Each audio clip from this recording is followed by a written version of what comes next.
नमस्कार है साथीहरू।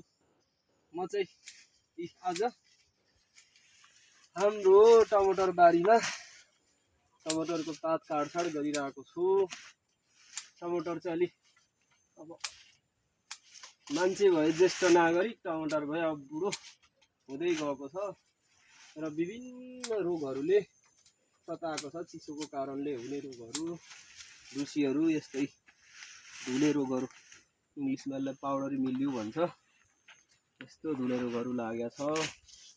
अनि पछौटे डडुवा पनि, लेफ्ट ब्लाइट पनि लागेको छ र यसरी पात काटछाड चाहिँ आज गर्दैछु।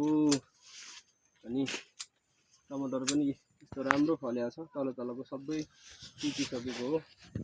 यस्तो राम्रो छ है।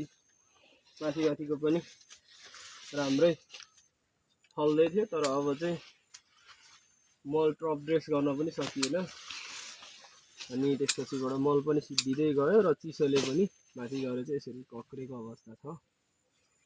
यो चाहिँ चिसोमा हुने जात होइन, हाम्रो ठाउँ चाहिँ अलिकति यो आहुल पर्छ, त्यही भएर हिउँदोको सिजनमा पनि चिसोको मौसममा पनि त्यतिको राम्रो हुन्छ र हामी चाहिँ जोस् यो सिजनमा पनि यतिको सक्सेस भएको मानिन्छ टमाटर खेतीमा।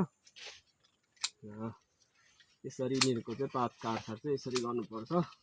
यसरी गरेपछि चाहिँ राम्रो हुन्छ। यस्तो राम्रो फलेको छ फल्न चाहिँ, तर स्याहार सुसार पुर्याउन सकेको छैन।